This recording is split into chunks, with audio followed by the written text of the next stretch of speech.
Happy 250th, America. And as we started last week with our reading of Pope, we're starting to realize there are deep sources of the ideas that we have as Americans about what's true and good and beautiful. And we are therefore here doing our public service, which is helping ourselves learn more about the ideas that the founding fathers had in their heads when they were writing the documents that we now quote as necessary foundations of our, well, whatever it is, our country, our nation, our community, our this being one of the central problems that, at least from my perspective as a medievalist, we seem to have a great deal of difficulty dealing with, because we're not a kingdom. We quite clearly not that. We have this common culture, but we're not sure where it came from, quite frankly. I mean, the more I studied the French Revolution, that I was like, well, I could see some of it in things that, for example, Thomas Jefferson tended to say later in his life after he'd been to France. But there are ways in which founding ideas of America, and you all know from my ranting on the Mosaic Ark now for almost exactly 4 full years, I'm an American. And I hold certain things to be self-evident and true. But as a scholar of medieval Christianity, I'm sometimes not entirely clear, like, where they came from, these ideas, these self-evident ideas came from, because there's this gap between what people tended to claim, through the 15th century into the beginnings of the Reformation, and what the founders put in the Declaration of Independence and the Constitution. I mean, one of the things that's always confused me massively is, okay, so we have those two documents, and we basically have 2 paragraphs that we quoted each other about what we mean as a nation, right? There's the opening of the Declaration of Independence. We hold these truths to be self-evident, and blah, blah, blah, blah, blah. And then there's a list of complaints against the king. With the Constitution, there's the preamble, which those of us who are the right age, and those of you who've been, benefited from the revival of Schoolhouse Rock, can sing. We know the preamble. We know that, the Constitution is in order to establish a more perfect union, and blah, blah, blah, blah, blah. And it's like, but where did that language come from? We know it's simply true. And we know, in order to exist as whatever kind of entity we are, nation, country, government, it's interesting that we're the United States of America, which is a very administrative claim, right? United States, which are political entities with administrative functions and economic and political, economics, maybe social. It's hard to say. Like, how did they band together as states? Of America, well, that's a location. So we call ourselves Americans, but as everybody loves pointing out, well, there's South Americans and Canadians and Mexicans too. They all get to call themselves something other than Americans, because they have countries that have titles that have something to do with other than being political entities. So we here on the Mosaic Ark are happy to have, in our sailing around in the internet, bumped into what we now know is the answer. Welcome to the Mosaic Ark.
Okay, sing it. We the people, in order to form a more perfect union.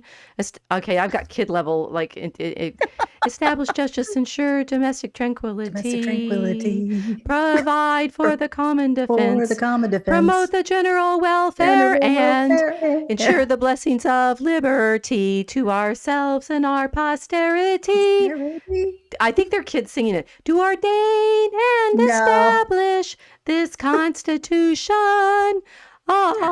Consider the Okay, I have United in my States head, of America. Okay, that's okay. I have a One, civics test in my head where in 8th grade everybody was singing this, trying to remember it. It right, worked. but consider what that's it, right? That's what we get. We the people, to establish a more perfect union, list off all of these governmental administrative functions and give it to ourselves and our posterity, to ordain and establish. I mean, really? That's it? I mean, no wonder people have That's simple. difficulty when pressed to define what it is that makes us Americans. Why should they have difficulty though? That's very concise. It's boring. I want a king It's or very a simple. okay. You can defend its simplicity, please. Defend its simplicity. We're establishing a union for the betterment of ourselves and our children and their children's children. Grounded The on end, what? right? Grounded on what? Grounded. Well, can you get that from the preamble? That it's grounded on it's grounded on natural rights. No, you can't.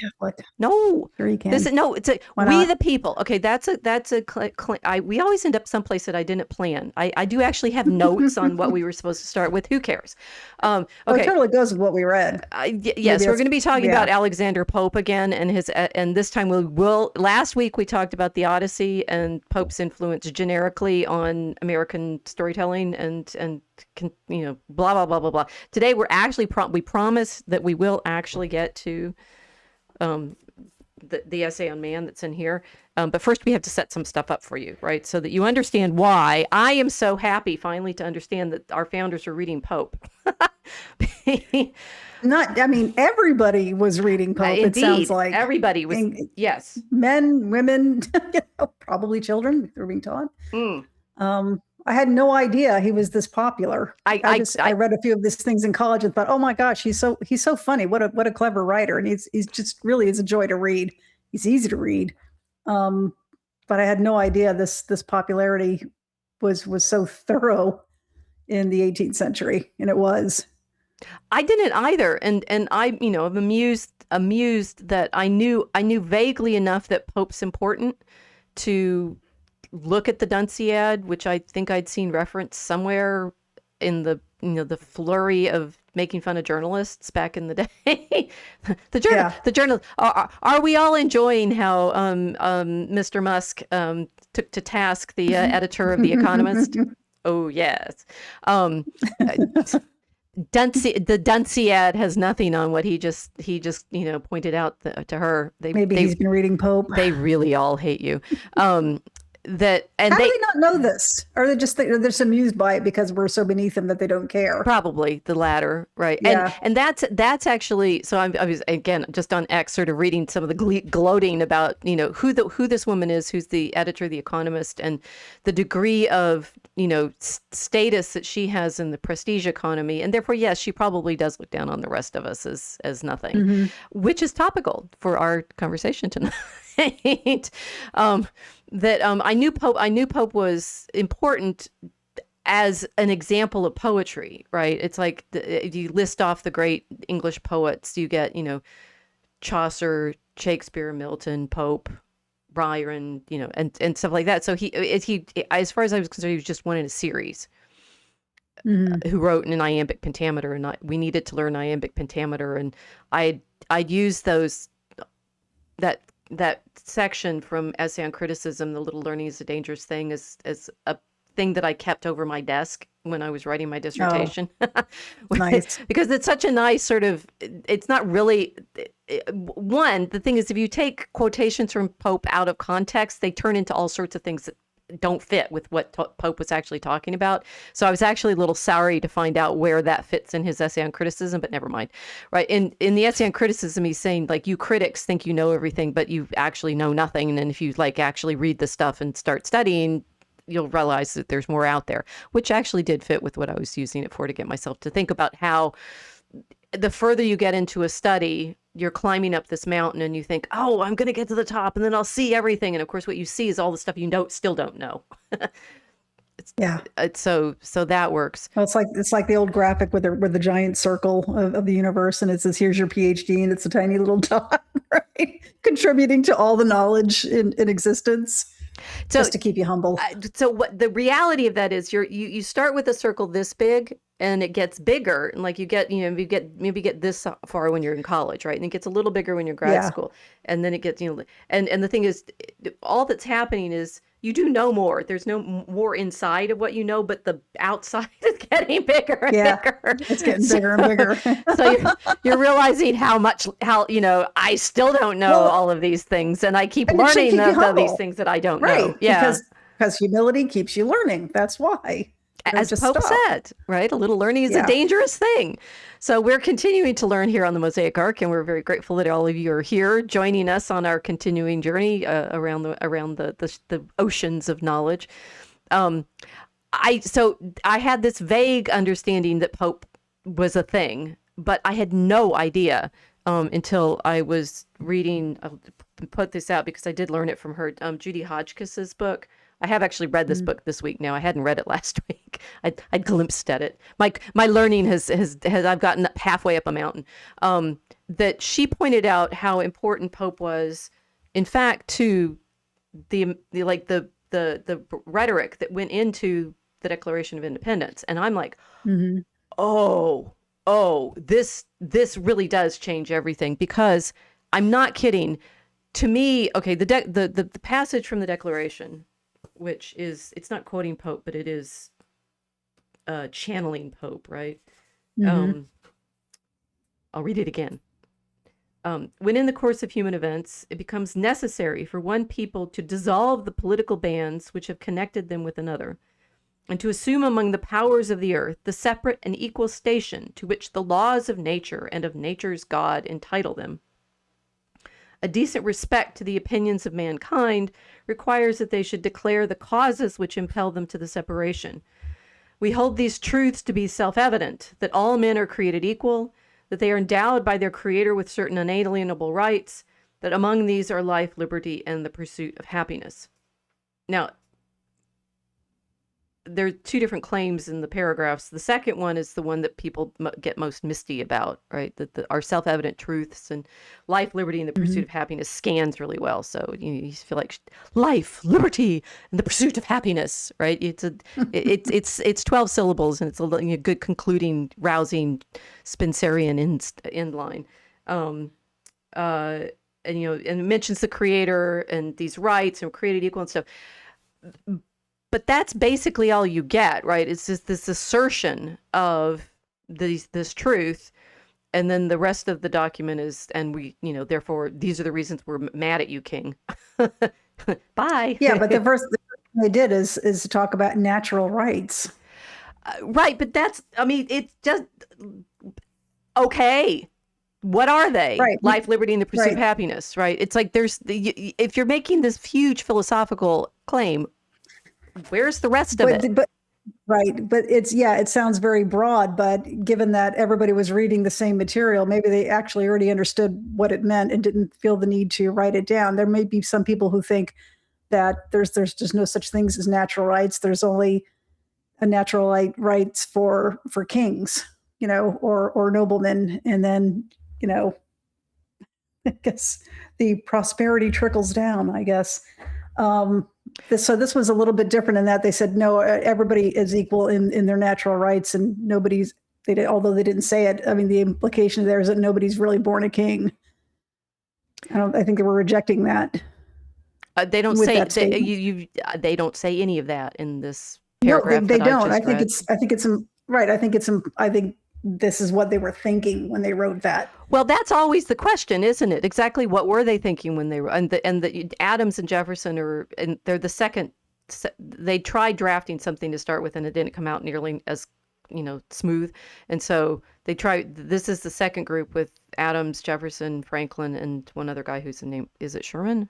No, Sherman. Is it Sherman in the four? Yes.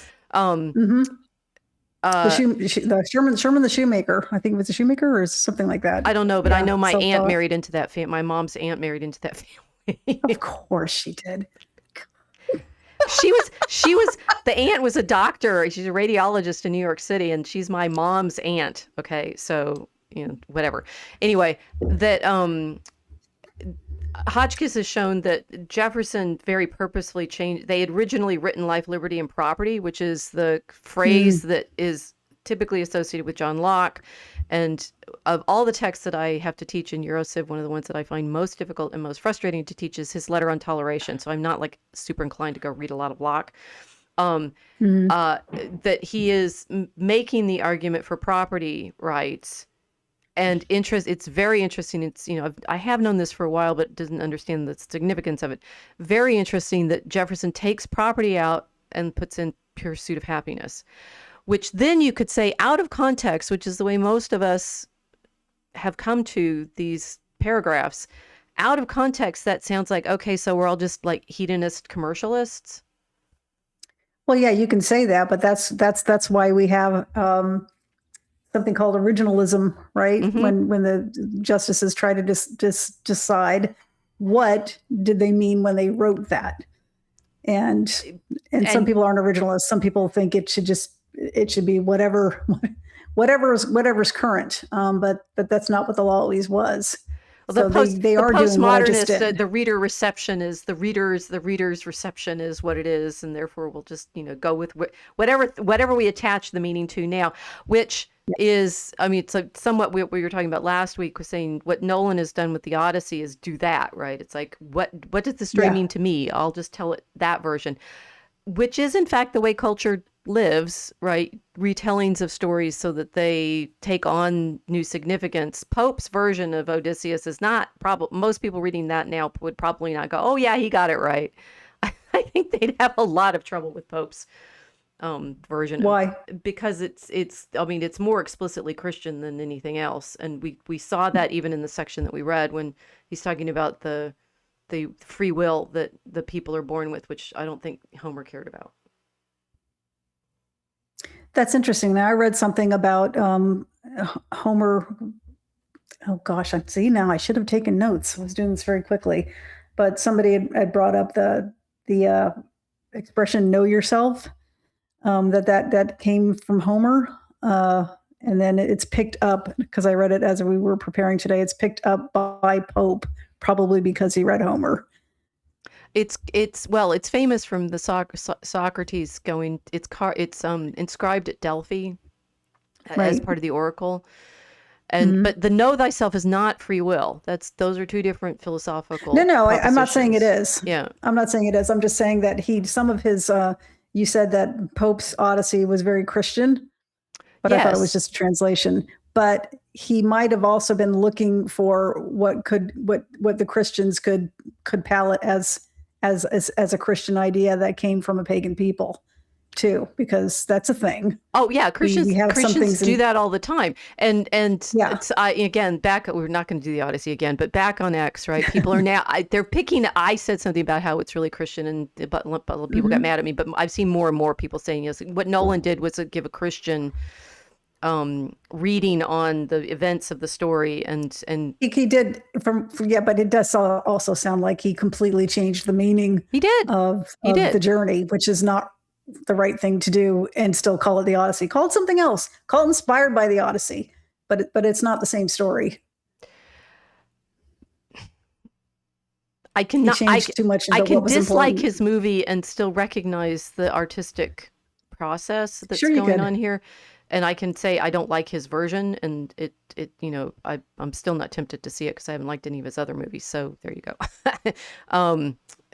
I have liked some of his other movies. I think I mentioned this last week. It's a crapshoot. Tenet was horrible. I mean, I want my 3 hours back. It was bad, but I mean, the first Batman movie was pretty good. I thought Inception was okay. It's not really my favorite. Interstellar is interesting, but I think like a lot of his movies, they're just too long. Okay, so what's interesting about all of this is we constantly get drawn into talking about what everybody else is talking about at the time. Right now, Nolan, right? And that it is much easier to have this kind of intensity of engagement when in fact you're dealing with something that everybody else is reading. And I think this is or watching or something like that. The problem that we're dealing with generically in the American culture right now is, what is it that's common to our 340, 50 million people conversation? Well, if half of us are following Elon Musk on X, it's what he says, right? So is Elon Musk our new pope? But yeah, what did the king say today? Right? Huh? Oh yes, and that's the thing, that the culture is shaped by the things that people can have common conversations with. That's why the weather works. Right? It's like you're suddenly this INTJ small talk. If you're in a situation and you don't know how to, you don't know where to start. Some women are really comfortable with asking personal questions of each other. I'm terrible at it. I hate it. Right? It's like if I ever ask you about your actual personal family life, we've probably known each other for a decade. And I might still not ask you, right? But the weather, that's great. We can talk about, oh, the smoke was really bad this week, or look, it's, it's rainy. And conversation builds on common ground. Like that's what we need for a culture. So one of the things that's always been mysterious to me, going back to the founding, right? And the more I read in Fred Anderson's book on the 7 Years' War, the more I'm convinced I was actually accurate about this. One, it's a small number of people, right? There's not that many people living in the colonies, even at the Revolution. It's 2 or 3 million people. It's really not very many people. Two, like the 7 Years' War, most of these war engagements, it's a huge battle is a few thousand people, right? That's even in 18th century terms, that's tiny, right? They're having battles in Europe that are Frederick of Prussia is losing tens of thousands of people in a day, right? So there's just... I want to point out though that this was frequently called, and I didn't even realize this had changed, the French Indian War. And if people would still refer to it as that they would understand it really was about territory and not populations. It's more immediately recognizable as the French and the Indians banded together to fight against the British, and also the Indians always leave that part out, different tribes over territory and who was going to control it. Right, but the Indians played both sides. So that's what I just said. One of the reasons they were with the British and they were with the French. Yeah, one of the reasons the French lost is because the Indians lost confidence in them as allies, or whatever they could. The French stopped doing the things that the Indians expected them to do in order to keep their relationship, and so they just calling it the 7 Years' War doesn't say anything other than it was 7 years long. Well, what they're doing with that is it's like the 30 Years' War, the 7 Years' War. They want to. They're trying, but they're failing. I don't know. Okay, but the problem is that the war in the colonies is affected by what's going on the continent, and also, as we learned in talking about the East India Company in India.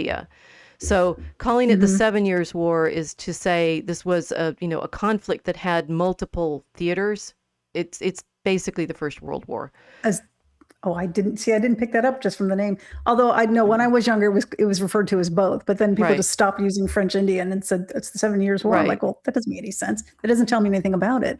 But it's important that it was also in Europe and in India, because that affects the way in which Parliament, and particularly under Grenville, he's in power for a bit and then he's out. But by the time he leaves, they've redefined the way in which the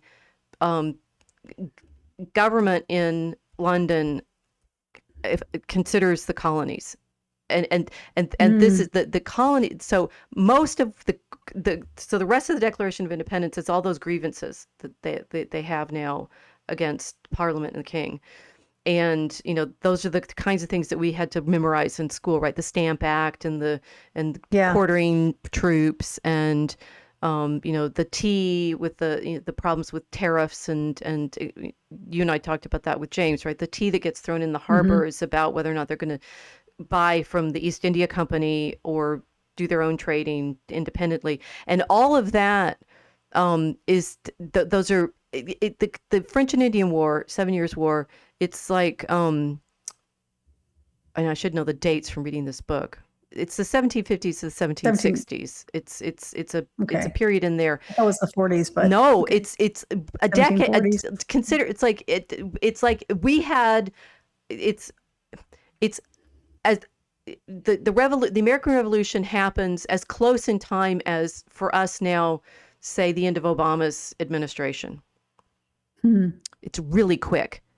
It's up to the 7 Years' War. The colonies had just been kind of, going along, doing their stuff, hating on each other, because they did, and developing their own economy and such. And because of the requirements to raise troops, create, do all the provisioning for those troops, hold fortresses, deal with the fact that now they've made enemies of the people in the interior. So there's raids on if there's backcountry settlement, particularly down in the Carolinas, if there's backcountry settlement, now they need more troops to protect the English settlers against and the Indians are like 20 different groups, right? And that affects the way they behave too, because the Iroquois start the whole thing by trying to use the French and the British against each other, because the Iroquois want to drive out the people that they are in antagonizing to take control of the Ohio Valley, right? So it's like all of these multiple groups. And, the commanders that the British send over, sometimes they understand. There's one guy, Forbes, who seems to understand any of it, like how important the Indians actually are to the entire dynamic. But a lot of them don't get it. Wolfe, famously, the guy that takes Montreal, right, and then dies. It's unclear that he really appreciated any of what he was getting into. He gets his glorious death and gets the painting, and and there you go, right? So all of the conflicts that happen in that 7 years of provisioning and quartering troops, and the fact that it takes a long time for the British to recognize that the colonial troops, the provincials, don't like being bossed around by the regulars, particularly when the regular officers start out with jurisdiction over everybody in the provincial troops. And so, as far as the provincials are concerned, you'll have general being, bossed around by a colonel or something, right? They build up all of their grievances against Parliament and the king because during the 7 Years' War, and a decade later they're still mad, and it's only gotten worse because the Parliament has decided they're going to use the colonies to get as much the colonies should pay to help take care of themselves. We spent all this money taking care of them. No, what Parliament actually spent most of its money on was protecting Hanover, because these are the Georges, right? And they spent most of their money protecting Hanover from, oh God, I got this Crucible of War is 700 pages of text, another 200 pages of footnotes. It's huge, right? And I'm sorry that I can't do it perfectly. A good deal of the debt that Parliament runs up it's about helping Frederick of Prussia fight off the Austrians and the Russians so that Hanover doesn't get taken over by any of these places. And the only reason they care about Hanover is because that's where the Hanoverian kings have their home territory. Sounds a bit familiar. Are now the King of England, George, and George, right? No, it sounds a bit familiar because our Congress is doing the same thing now and thinking we're not going to care that our money's going overseas constantly to protect other people. It's a long British tradition. Consider that. Isn't it though? Right. So, the Declaration of Independence makes a lot more sense when you realize, they're a little pissed off by the way that it's a post-war society already that has been through a lot of changes. But this is the most interesting thing that Anderson points out is you've created an entire generation of men who served in that war. And as provincials, they know they have reasons to dislike the redcoats. They have reasons to dislike the regulars, because, they got caught up. They have experience. They're veterans. And so when, these new rules come along, all of this stuff in the we know who we are politically, and we don't want you around anymore. That's what they're saying in the first paragraph. Well, there was a lot going on. Parliament didn't do itself any favors by claiming the Americans had only the British to thank for protecting them, when they in fact were picking up guns and doing it themselves. Right. In this war, like you said, they were now trained, and they were at war for 7 years. Right. Because of, politics was instigated by Britain, not by the Americans. So there was a lot going on, but that was part of it. But see, if you put all of that in, then the context, right, the meme, the cultural conversation, what they say is, when in the course of human events, it becomes necessary for one people to dissolve the political bands which have connected them with another, and to assume among the powers of the earth the separate and equal station to which, and then this laws of nature and nature's God comes out of nowhere, entitle them. A decent respect to the opinions of mankind requires that they should declare the causes which impel them to the separation. But they're dissolving the political bonds. That's it, right? And then generations of scholars one of whom I had to read in college, Barrington Moore, big book called States and Social Revolutions, claiming that the American Revolution, unlike the French Revolution, is not a social revolution. There's no actual reorganization of the structures of society in the American Revolution. Right. That happens for us in the Civil War. But before that, it's just, and I think, there's reasonable cause to that it's a political dispute, and they're dissolving the political bands, and saying, it's appropriate. It's a very weird sort of claim. It's appropriate among the powers of, the opinions of mankind. What's mankind? Who's listening, right? And we're going to tell you, right? It has both this very particularity and this lofty philosophical register simultaneously. But the only thing I always found the American Revolution intensely dull, frankly, because it's literally politics. That's all it is. We're going to create a different political entity. It's going to be the United States. We, the people, are going to, make this constitution of how the government's going to function. Done and dusted. That's America. And I'm like, okay, that is hardly very mythological as far as I'm concerned. Where's the grand story in that? Well, I think that was the fighting part. You skipped over. It's not boring. Well, that, but the sort of, we end up, they're not calling themselves a new nation. A lot of the language that we now use to fight over a lot of things like ethnicity and language and race and all 19th century romanticism, completely. Yeah. Right. It's not in their vocabulary in 1776. It's political.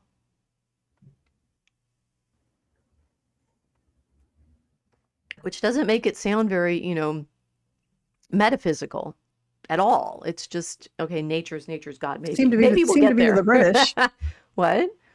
Seem to be to the British. How dare you? How dare you, sir? Yeah, but that's just because the thing is, the British are busy right now. They've got a German king. They're busy, establishing, control over the markets in India, because Clive has been given the feudal lordship of a region in Bengal. They're perfectly happy capturing places. I loved in the reading the French and Indian War. Okay, so they're going to take over Montreal and Quebec, which have been founded by the French, and just say, okay, we're your king now. They don't care about culture and nation and ethnicity. Zero. What they care about is political power. Yeah, well, what they cared about was people recognizing their authority. Yes, and the ones that didn't got pushed out and became Arcadians, and the ones that did stayed there. Right, but it's totally political. It's utterly political. It's, do you recognize our jurisdiction over you to tax you? Yeah, and the answer was no. But you can see how this could be confusing for people now when we say, well, civic humanism, civic nationalism, right? Anybody who comes here and, swears to live by our laws now automatically becomes an American. And there are certain people in the world, some of whom we have spoken to, who say, no, that's not true. Nations have, all these other things. So they're not just living under a particular administration. That is literally all the United States of America was. Now, you can argue about posterity. That's interesting. No, I wasn't going to argue about that. Not you, generically. Yeah, okay. 13 separate colonies had Yeah, we know of whom we speak. But no, 13 separate colonies. You're right. They wanted to form a union, but they weren't considered. They were almost like 13 separate countries. States. Because they had their own, they had their own constitutions. Yep. They had their own ethnic mixes. They definitely had their own religious mixes. Yep.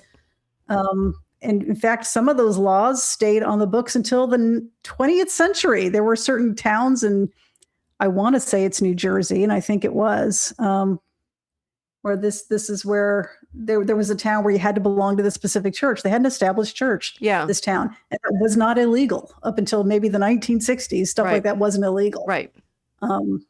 So I don't think people realize how very different these people were. They were forming a union, but they were still separate entities. But it was a political entity. They were the Declaration of Independence is dissolving political bands, and they are, to ourselves and our posterities, it's like we the people. They don't define who the people are in that statement in the Constitution. I just remember the church. It was the Moravian Church. Right. So they're German. Remind me, it was New Jersey or Pennsylvania, something like that. And there are other people, it's like, and this is why with the 14th Amendment and the sort of living under the jurisdiction that we're also arguing about right now. So jurisdiction has a mystical power. We need to deal with that, which we're hopefully going to get to in this long-winded conversation about Pope we're going to be having over the next several weeks, because it's going to take a while. But the sort of mystical reality that the Declaration and the Constitution both point to is a political arrangement. And that really, really, really matters, because then we get these other claims about opinions of mankind and nature and God and creator and life, liberty, and the pursuit of happiness. And they're at different, it's like,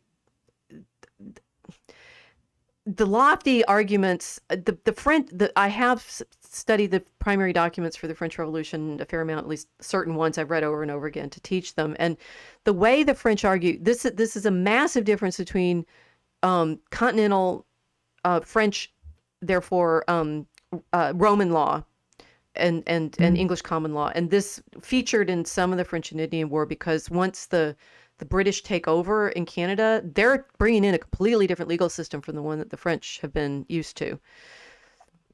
And the primary difference between the civil law that developed out of the Justinianic Roman code over the course of the Middle Ages that turns into what most of the continent recognizes as law is based first on principles and on judges' decisions. Judges decide whether or not you're living. Things have happened according to the principle of law. To English people, that sounds completely insane, because our version of things is the common law develops over the course of decisions that have been made. So we have precedent, right? So you want the and that's the way our Supreme Court argues. We're going to go and look at all the previous places that these kinds of decisions have been made and make an argument that these fit together in this string, and therefore that's what our understanding should be. That's not the way the civil law is decided, and it's a big deal to be living under those two different kinds of. I think New Orleans still has some of the Justinianic feel to it. So the way it was explained to me years ago was that we follow Roman law for contract law and common law for criminal law, or vice versa. I can't remember which one it was, but that sounds right. Actually, we still have both of those as our legal history in this country. And New Orleans has additional ones that were under Napoleonic law, right? And they have very unique structures there too, which I can't speak on because I haven't studied it at all. I just know it exists. So there's 3 different ones running in the country in different places still to this day. They have their unique laws in different states. Well, and you said it correctly, and that is actually true. I simplified it, and now we complicated it again. That Roman contracts, so medieval law develops at all these different registers. There's the canon law and the civil law, which are the church law and the Justinianic law, plus the English common law.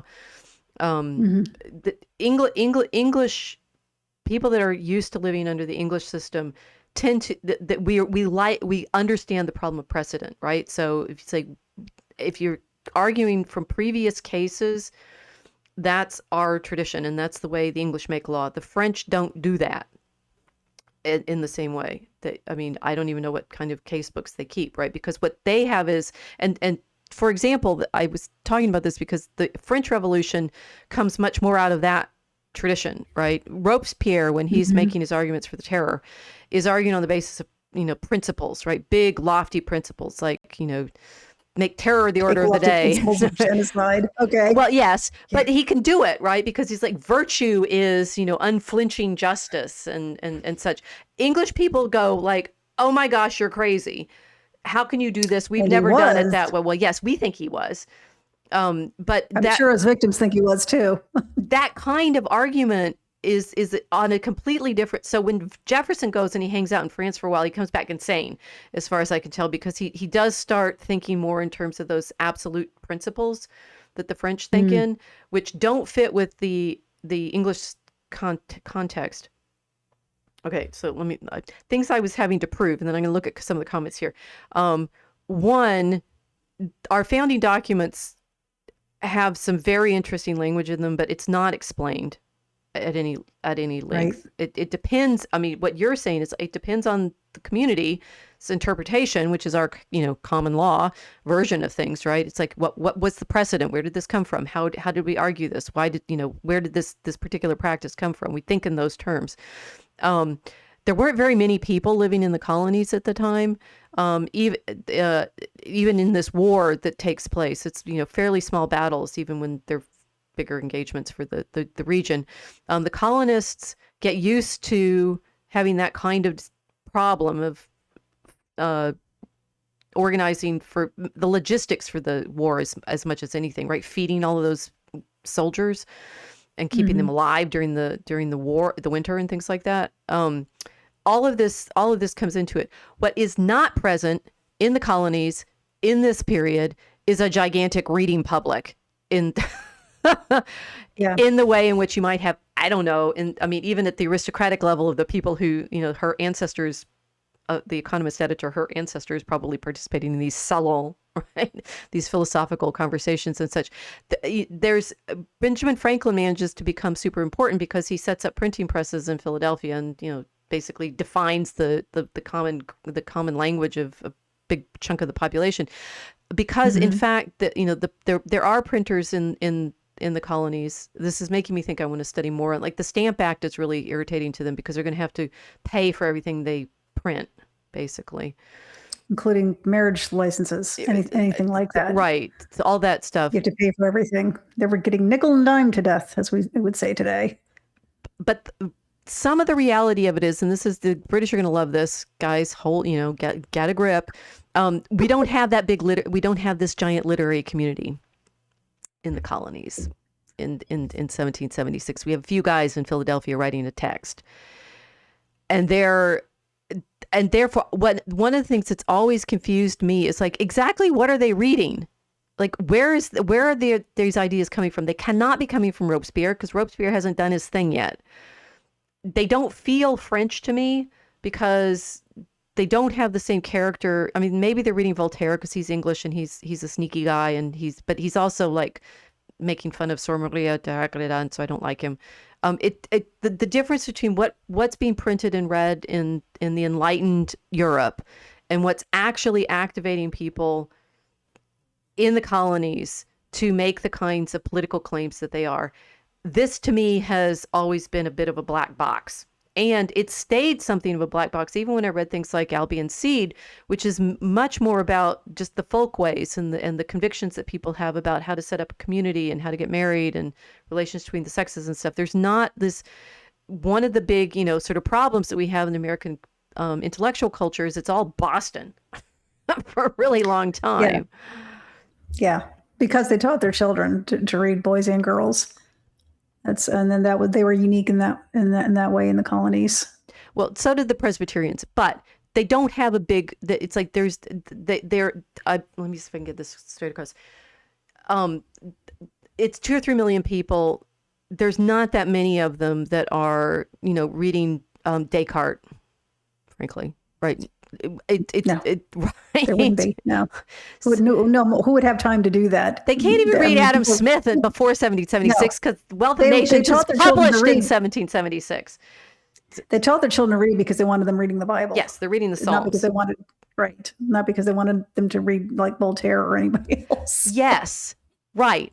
So what's in their heads that they all band together and turn into this big philosophical community that has these grand and lofty ideas about nature and God and rights and the pursuit of happiness? We will pause for comments. All right. Yeah, so John Myers says, even though Franklin was in Pennsylvania, the Free Library of Philadelphia didn't exist until the end of the 19th century. Excellent point. And to the 19th century is huge in terms of the spread of a lot of the institutions. But yes, the libraries, schools like the one I teach at, right, they're founded in the late 19th century. So, Harvard and Yale may have been around in the colonies since the 17th century. So was, where I went to graduate school. Columbia was founded before but you have to consider, like, what are they reading? We need to know what they're reading. We need to know what's in their head. John saying, not sure what was available before that. Okay. So John Abrisi saying, in Australian constitutional jurisprudence, there is a concept of implied, in that it is implied that some things were not included because they were implied or taken for granted at the time. One such ruling was the implied right of political communication, which stopped one government from restricting political advertising. Okay, that inadvertently explains to me something in the Aussie guys rundowns of the movies that I've been watching, where he makes there's this underlying sexual import in the movie in the movie, and his alter ego says, "No, they didn't say that," and he's like, "No, but it's heavily implied." Right? Implied in Australia clearly means something more than it does even to us. So, well, no, it doesn't, because it's what we talked about just a few minutes ago. It's about originalism. What did they mean when they wrote that? Because it didn't explicitly state everything. What were they thinking when they wrote that? What was going on when they passed this law, for instance? Just pick any random law that's come before the Supreme Court. It's right, the same thing. The Supreme Court does not argue in terms of it's heavily implied. I mean, literally, well, not anymore. Not since Roe versus Wade was overturned because of its emanations of penumbras. Yes, right. That did not stand. But they do look at what the intent was. Intent. We talk about intent. This is different. Yes. Implied means something else, right? And I think in this, maybe not. Well, no, it needs to. It really needs to, because what we're trying to get at is, in fact, the roots of the huge debates that we're living through right now. And that they can hinge on the penumbra, right? Implied in Australia is going to have a different connotation than it does for us. I'm just saying it does. I don't know. I think it definitely does. It's not just I'm saying it out loud because I'm an American, not an Australian. It's heavily implied. Intent. We argue intent. I'll say what I want. we argue intent, but that's going to be something else again, right? So. And this is the originalism is, okay, what are the connotations of the vocabulary they're using at the time in these original documents that make sense in their terms? That is what we're worrying about, because that's the way we Americans argue. So that matters. Yes. We don't like heavily implied. It's either said or not said. And we'll say that explicitly. Myers is saying, gee, the more things change. Okay. University of Pennsylvania existed before the city library. That's interesting. Yeah. Ben Franklin started it. Yeah. But the university? But he started it with his own lending library, but he was probably lending out to friends and people he knew, a bit like, well, right. I don't know if Jefferson lended it out. He willed it to Congress. That's our Library of Congress. But yes, he had started that. Myers is saying, seems like the only thing that matters is, do you accept the empire or not? That in the 7 Years' War. I mean, goodness, guys, go read Fred Anderson's Crucible War. It will enlighten. I mean, it's one of these. Whoa! It changed my view of everything. I was reading it because I wanted to understand where all the debt came from, because that's really important for the way in which the Parliament, makes new legislation about what the colonies need to pay. But it's also this veteran experience of having been in the war that changes the colonists' understanding of what they can accomplish as assemblies that make decisions about raising armies and things like that. Yeah, and actually that concept about the 7 Years' War changing the Americans' view of themselves and their place in the empire is the subject of the movie Washington that just came out a couple of weeks ago. It's about his foray into public life, not just a farmer, but into politics and into the history of this new country that was starting. It hinges on the 7 Years' War and his experiences there. That's great. Yeah, you were explaining that to me, and I was like, "This sounds really good." That sounds like, and that's what Hotchkiss was talking about when she realized in her video classes that she's doing for the Promethean Action channel that she needed to talk about Alexander Pope, because in the Washington movie he goes into he gate crashes a party, or he goes to a party he wasn't invited to, and there's some little conversation about Pope and having read this essay on man or something like that. I need to see the movie now, because now I've read more Pope than I have listened to the movie. And then, given all of these things that we've been talking about, looking for the sort of sources of our stories and our mythologies and our feeling of like what's real, right? The magic power of we the people have sovereignty. That's a big claim, right? Why, right? Where does that come from? What is it?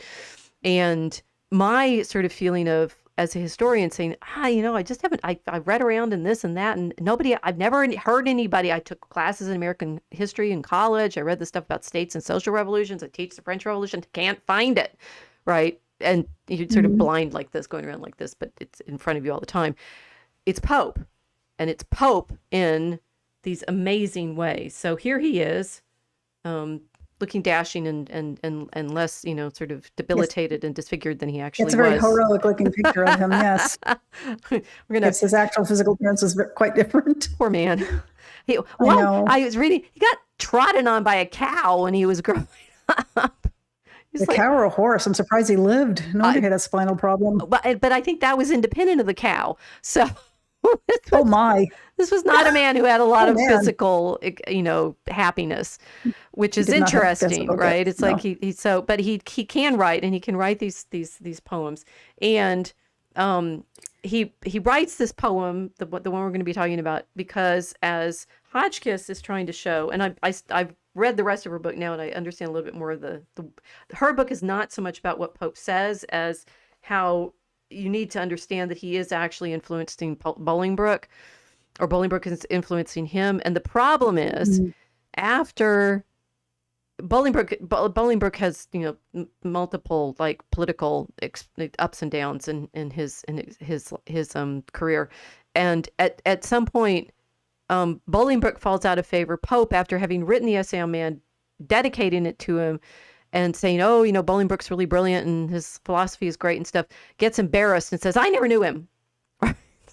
So we're not, as much as we may like Pope's poetry, we're a little less sanguine on his character, because he seems to have, he wrote the Dunciad, right? He's friends with Jonathan Swift, so Gulliver's Travels guy and stuff. This is a hard time. Pope is Catholic. He doesn't have access to power. He doesn't have access to beauty. He did not have access to education either. True. He was self-taught. Right. Catholics were barred from attending university in England. Right. So all of these things, he gets a friendship with Bolingbroke for some time, gets to be in Bolingbroke's sort of fancy circles, and dedicates the essay on man to him. Now Bolingbroke, and this is the short version of what's in Hotchkiss. Bolingbroke is interesting because, and I can't do his politics in very much detail. You're going to be happy to hear that. When in 1715 he has to run away to France, because although he'd been powerful in Queen Anne's ministry in her government, he sides with the Jacobite succession against George I, and so he has to run away. Which now gets a little confusing and strange, because he runs away to France, where, interestingly enough, he becomes friends with people who are close friends with Sophia of Hanover. Is that right? She's on screen right now, so go back. Okay. She's Sophie or Sophia. That's why I keep getting like tangled. Sophie is your aunt that runs a deli. It must be Sophia. It's Sophia. Sophia's more Sophia's well, more no, legal. It's both. Okay, that's the problem. She's Electress Sophia or Sophie of Hanover, and this is by unidentified painter, Royal House of Hanover. Okay, so Sophie of Hanover should have been queen, which is interesting, but she died. Wait, no. She should have been Queen of England? Yeah. There's all this stuff about, like, when Queen Anne dies, none of her children have survived, and so they don't want a Catholic, which apparently Bolingbroke sides with James Stewart for it's all court politics, right? So they have to go to the Protestants. Sophie of Hanover was in line to be to succeed, but dies. Who knows, is it George the First or George the Second? You guys, you're going to learn all this because I'm garbling it, right? Sophie of Hanover was a good friend of our next guy, Leibniz. And the short version of all of this is Bolingbroke, while he's in France, is associated with salons that have lots of people that are friendly with both the Hanoverians.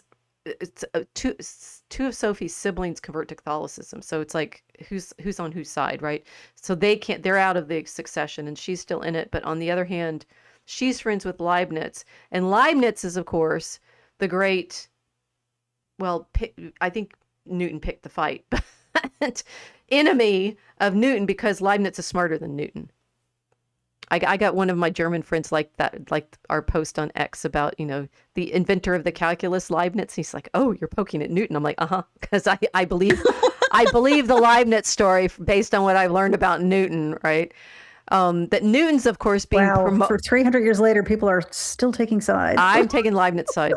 That Newton has mastered the mint by this point, and deviously involved in destroying all sorts of people that he finds threatening to his prestige, including Leibniz.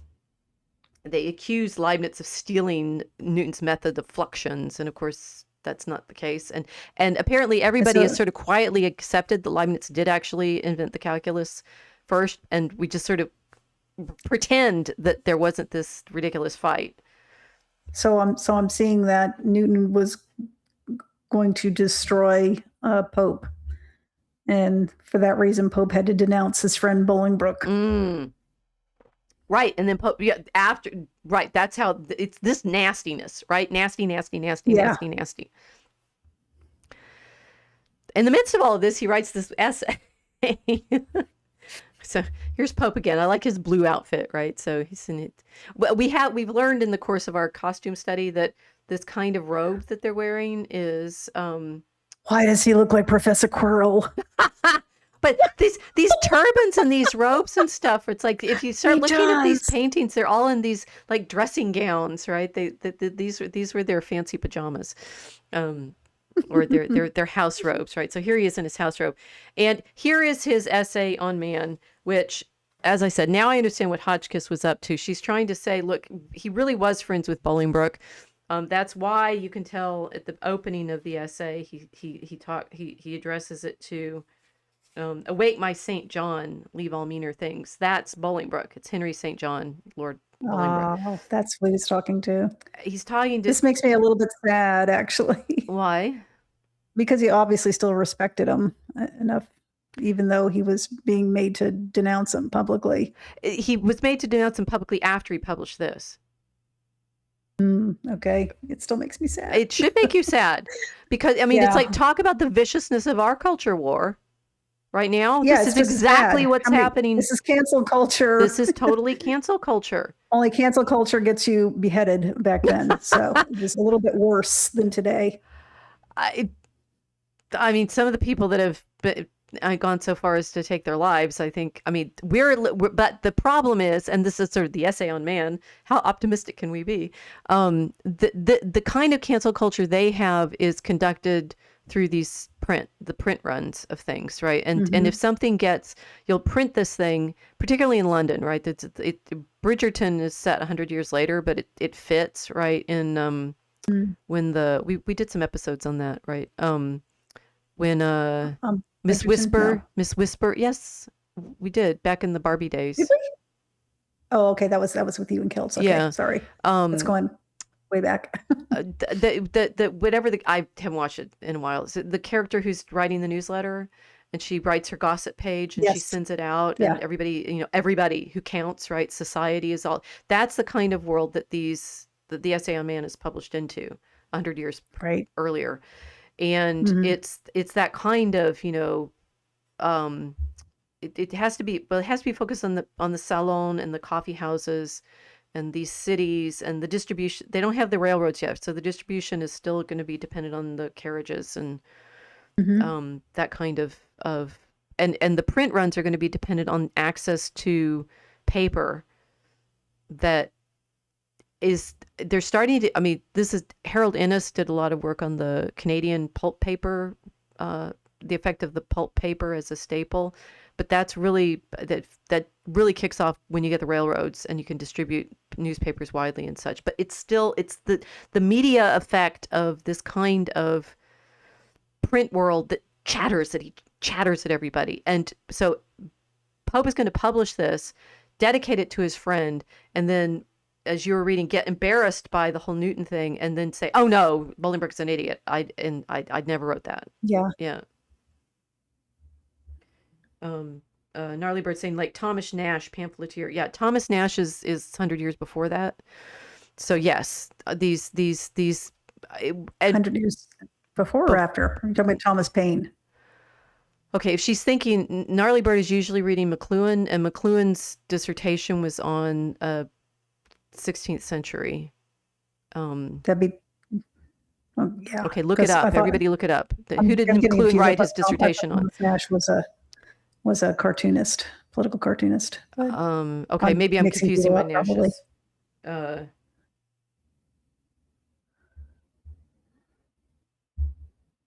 Okay.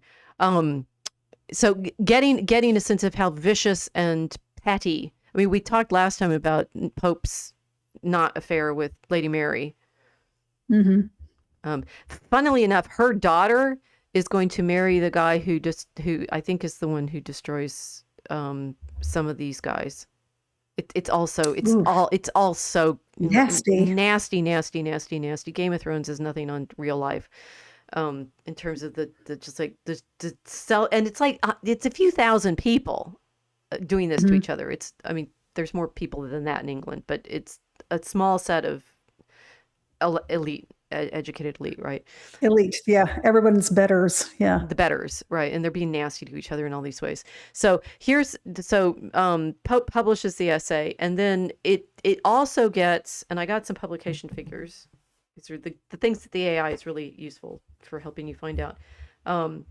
So the Essay on Man, it's super popular in the 18th century. It's like over 100 editions in its first century. So the first century of it, it's like an edition a year, right? That's amazing for something like that in the 18th century. And it's nearly that many in the colonies. From 1786 to 1799, there were 28 editions, so 2 a year. From 1800 to 1819, there were 56. This is a text. Okay, so we just found it, right? Hotchkiss, thank you, right? This is what they all were reading. And I did start asking, is it Milton? It's Milton, Pope, and Shakespeare. And I'm like, is it really Milton? Milton is, I think, the highbrow version of everything. This is the middlebrow version. The Puritans also loved Milton because he was a Puritan, but I think more people read Pope, most likely, whether they're, the literary sort that start meditating on satanic, political meditations. We're going to read some of this, start tonight, finally. And you're going to realize this is the kind of thing that sticks in everybody's head. What Pope wrote is the stuff that I think the man on the street would have read, because they're selling this little book, and all of the booksellers keep printing them because they keep selling, right? Selling out. This is your Dan Brown of the day, right? This is what you're going to be able to sell at the airport or the Seaport or in your local bookstore, right? It's like they keep selling them, so they keep printing them, and it well into the 19th century. I found an article that's talking about how there are people that disagree with Pope, but the funny thing is, and when they disagree with them, the examples at this, it's a paper from 1952, found where people are disagreeing with Pope. They're doing it in his poetic style, right? So they're writing in heroic couplets to disagree with Pope. So it's like he's deep in the bones of everybody in the colonies. He was living rent free in everyone's head. That, right? And I'm just saying, I'm not living rent free in my own head. At the end of the week, after spending the week reading first about the expulsion of usurers in medieval Europe and the Black Sea slave trade between Venice, Genoa, and Cairo.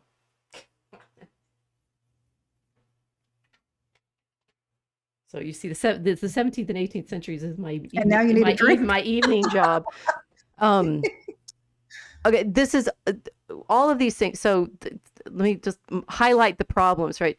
The big question of where the actual like animating philosophy of the founders' documents comes from.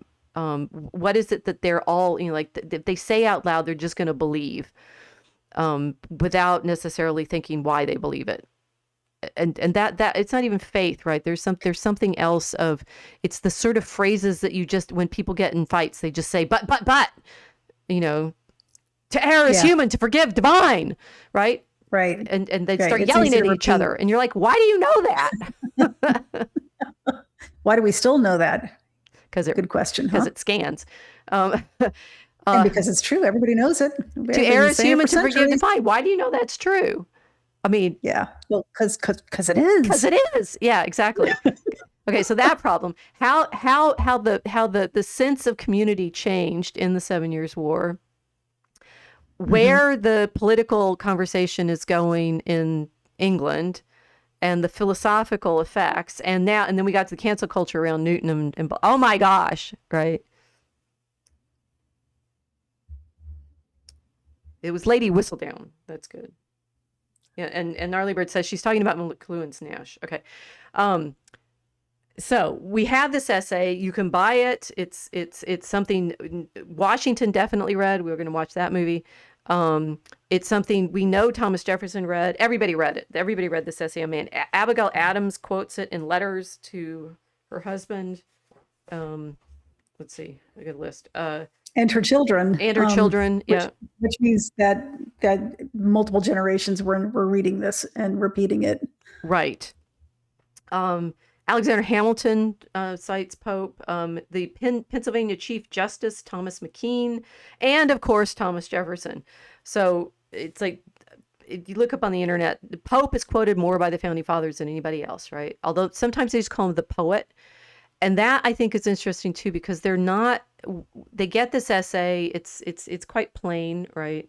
I like this, I think when it's originally published, they just publish it anonymously, although later it gets a good reception. So Pope puts his name on it and then he gets in a fight. Okay. Anyway, that they sort of, you'll read it and you won't really read it as by anybody. I think, it's Pope, but it has this authority because it's the thing everybody's reading. So they called him the poet the way they called Shakespeare the bard, right? So it was kind of a nickname. Yes, the poet, the bard. Right. I don't know what they call Milton. The Puritan. The Puritan. Well, okay. So what I'm showing right now is so Bolingbroke had his own newsletter magazine called The Craftsman. I am mainly intrigued by the title. Like, why was it The Craftsman? I don't know what that means, and I want to find out. So that's a question mark. Anyway, okay. So, have we now made you like dying for us to read some of the essay? We hope. Right. So McLuhan wrote the classical trivia in the place of Thomas Nash in the learning of his time. Nash is Elizabethan. Okay. Yeah. So you're thinking of somebody else. There's an artist that shares a similar name. I was thinking of somebody else. And when I think of McLuhan, I think of visual things mostly because that's mostly what we've spoken about. So but okay. Right. Okay. Completely different one. So, why does this poem work so well? Well, the amount of throat clearing I'm doing tonight, it's hilarious. This is living in my head, right? In my head, you make a statement and 18 layers of attribution and support and tracking everything down. You will have to be deprogrammed at some point. It's not going to happen. It's too much fun. Why would I not do this? The rabbit holes never disappoint. Oh, it's funny. Here we go. Right. Okay. So what the thing is, I am actually happy because I do think we have found it's bedrock, right? This is the archaeological bedrock of many of our American senses of it's just plain true. Right. Right. Yeah. Okay. So happily enough, we find out that Pope meant this to happen. So he said there's a preface to it. You can we'll link it to the Gutenberg so you guys can read it. So this that he's saying he wants to write something about moral duty, right? But he's concerned to do it in a way that you can actually sort of navigate between the extremes of making some clear points but not saying too much, and et cetera, et cetera, et cetera. And what he wants to accomplish in this little booklet is a short yet not imperfect system of ethics. So he's saying temperate yet not inconsistent, a short and not imperfect system of ethics. So we're aiming at ethics in this essay ultimately. And his goal is, and you can see that this is pre-Kant, right? So if you want to understand why Americans think the way we do, you need to read this little bitty 35-page essay, not Kant, because and that is actually what Pope wanted to achieve in this. And he's been talking to Bolingbroke, and so we're going to figure out. And I want to interject here. Sure. It is very easy to read. It is super easy to read this because of the way he wrote it in heroic couplets. And he explains why he did that, which I shall now read. This is not in heroic couplets. Okay, so he's going to make this system of ethics. This I might have done in prose, but I chose verse and even rhyme for two reasons. Now, one that he doesn't say is I write poetry. So this is where I'm comfortable. But he does actually give, I think, a very interesting justification for writing this system of ethics in verse. The one will appear obvious, that principles, maxims, or precepts so written both strike the reader more strongly at first and are more easily retained by him afterwards. Bingo, right? He wrote it in exactly the rhetorical and literary form that is going to stick in your head. And 3 centuries later, it still does. The man's a genius.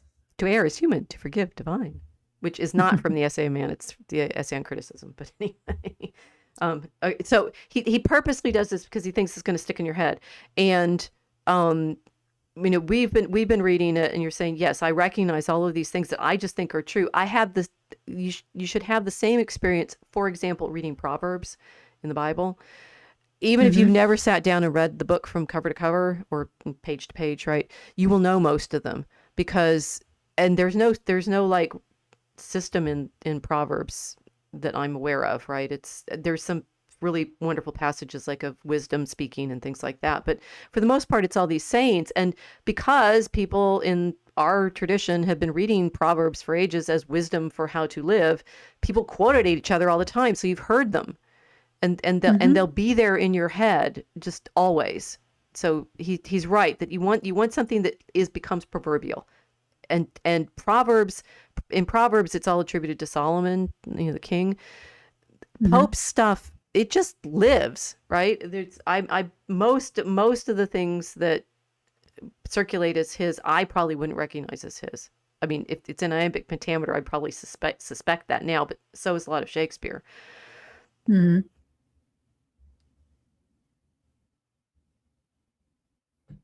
Okay, the other may seem odd, but it is true. And this you and I were talking about. This is quite fun. I found I could express them more shortly this way than in prose itself. And nothing is more certain than much of the force as well as the grace of arguments or instructions depends on their conciseness. Like the preamble. I like the preamble. But I mean, we found this in writing our own poems, that there's things you can say in poetry that you cannot say in prose because it would take too long. Yes. It would take too long, and you would go down too many rabbit holes. You would send people in too many different directions. You'd write 800 page books. Right. Yes. Yeah. But weirdly enough, because of the way rhyme and meter and the structures work, it's there in this like deep encapsulated form. It's concise, it's memorable, and it's sayable in a way that books and books and books of exegesis can't achieve. He says, I was unable, and Kant, goes on to write unreadable books of ethical philosophy, and Pope, everybody memorized. I was unable to treat this part of my subject more in detail without becoming dry and tedious, or more poetically without sacrificing perspicuity to ornament, without wandering from the precision or breaking the chain of reasoning. If any man can unite all these without diminution of any of them, I freely confess he will compass a thing above my capacity. Go ahead and try. Oh, humble brag. He's great, yes. Sure, you try it. It's like it's harder than you think. So he says, what now is published is only to be considered as a general map of man, marking out no more than the greater parts, their extent, their limits, and their connection, but leaving the particular to be more fully delineated in the charts which are to follow, which apparently he never published. Consequently, these epistles in their progress, if I have health and leisure to make any progress, will be less dry and more susceptible of poetical ornament. I am here only opening the fountains and clearing the passage. To deduce the rivers, to follow them in their course, and to observe their effects may be a task more agreeable. Okay, he never did that second part. He just wrote these 4 letters, and it's like it's meant to be an outline. It's meant to be an encapsulation of a whole philosophy, but written in a way that will stick.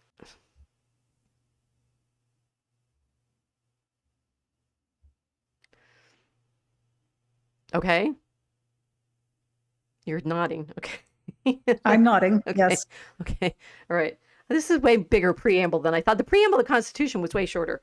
We saying that. Okay. So my thought about for the last part of tonight's is to talk about Epistle 1, but just to give you guys an overview. In Epistle 1, the argument is of the nature and state of man with respect to the universe. So we're going to do everything, right? Epistle 2 is of the nature and state of man with respect to himself as an individual. So then we'll do that one next week. We'll at least start. We'll see how far we get. It's what are we as individual persons, and then the next one is of the nature and state of man with respect to society, and the final one, of the nature and state of man with respect to happiness. Oh my gosh! We are going to pursue happiness. Right. We found it. We found it. And the other thing to know before I finally let us read is most of this is what Bolingbroke told Pope that he learned from the Leibnizians in Paris. So it's Leibniz. But through this kind of chain of I'm not sure that Pope ever read Leibniz directly. I think he learned this from Bolingbroke. Which means it's this sort of distilled version of. I mean, I need to read Leibniz now. Clearly. Oh, right. The funny thing is of all of this, like these are the Hanoverian kings. Leibniz is in Hanover. It's part of Sophie's household, and yet there's the Newtonians versus the Leibnizians are like, daggers drawn, or would be if they're at pamphlets drawn. I suppose. Destroying each other's reputation. He wrote it to Bolingbroke, so he wouldn't have learned it from him.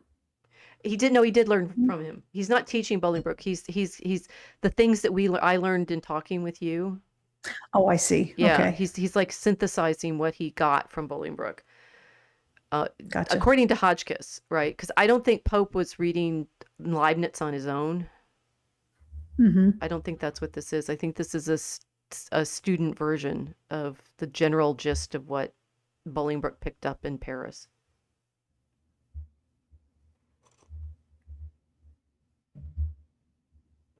So having built this up and made everybody realize how super duper important it is, shall we just read it? Sure. In little steps. Okay. Well, you said you liked it, so read the opening. Of Epistle 1? Yeah, Epistle 1. Okay. Through 10. Line 16, before the first Roman numeral. Okay. Awake, my St. John, leave all meaner things to low ambition and the pride of kings.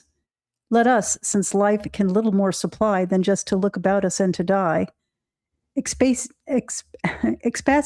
free o'er all this scene of man, a mighty maze, but not without a plan. A wild where weeds and flowers promiscuous shoot, or garden tempting with forbidden fruit. Together let us beat this ample field, try what the open, what the covert yield. The Latin tracks, the giddy heights explore, of all who blindly creep or sightless soar. Eye nature's walks, shoot folly as it flies, and catch the manners living as they rise. Laugh where we must, be candid where we can, but vindicate the ways of God to man. Okay. Anything happen in that opening? Startles. Now I have to understand what I just read.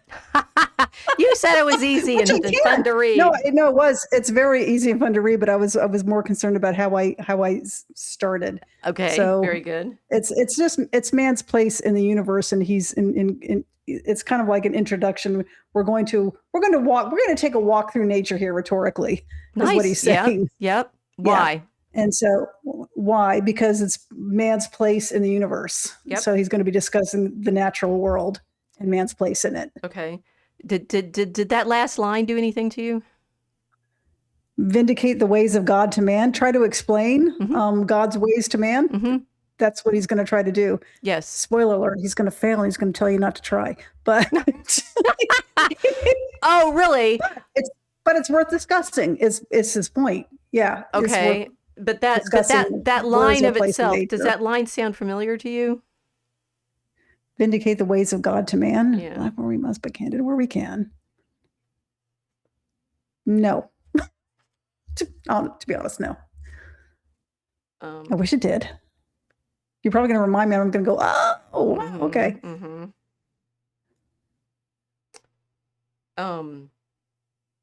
As I just want to point out, as I was reading this Epistle 1, I thought it reminded me of Job a bit. I will say that. Yes.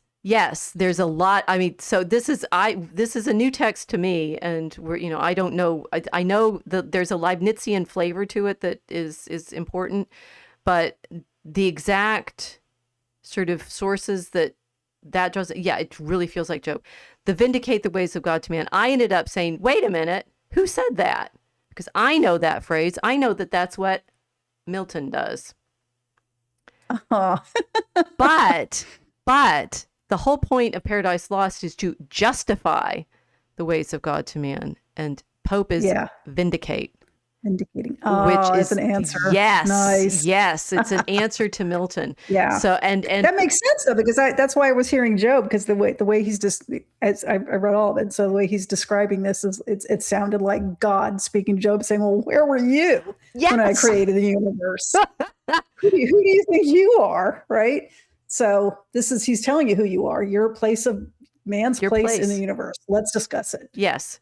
And I do think there's a little bit, like that of doing the thumbing the nose at Milton, because that's wrong. And that's very popish. It's totally popish. Like, did he just insult you? I'm not sure. Can you tell? Right? Pope would have been tweeting at everybody if he had the chance. That's right. Hilarious. He would totally have. And so this is his tweet at Milton going, okay, look, you missed. I can do it better. Or as he said, it's like, if you think you can do better, go ahead, try, right? But he is going to do better than Milton at helping you understand your relationship to God, man's relationship to God. Great. Mm-hmm. Okay. Okay, I'll read the next part. Mm-hmm. Say first, of God above or man below, what can we reason but from what we know? Of man, what you did better than I did. Of man, what see we but his station here, from which to reason or to which refer? Through worlds unnumbered, though the God be known, 'tis ours to trace him only in our own. He who through vast immensity can pierce, see worlds on worlds compose one universe.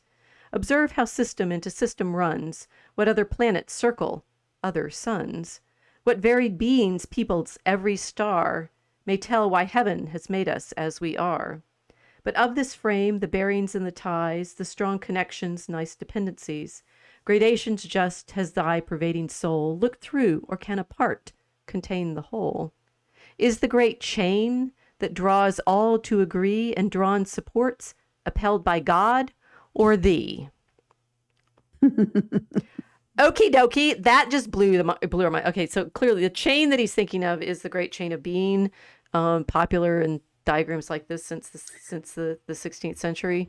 However, did you notice what he did? I mean, he's talking about aliens, isn't he? Right. What other suns? What other planets circle other suns? Yeah. Right. You can't possibly know. So guess what, guys? This whole thing about, oh, look, if we end up with aliens and find out there's life on other planets, it's going to destroy our entire conception of the universe and our place in it. Pope would go, oh, really? Religion.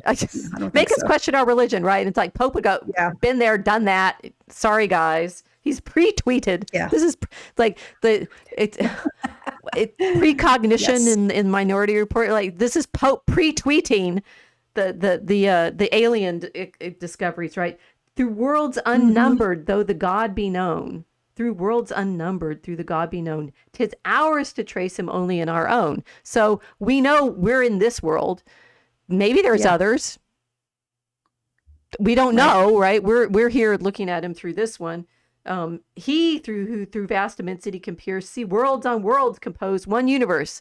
Okie dokie. I mean, I think he's literally. I mean, this seems to me to be what he's saying, that there could be lots of other worlds with people on them, and it's still one universe, right? It's still one creation. So he's. This is philosophy meets science. This discussion here, right? So yes, I can hear the discussions he's had. That makes sense. It feels, I mean, you can feel it. It's like the Solon discussion. Yeah. It's like, what if? Right?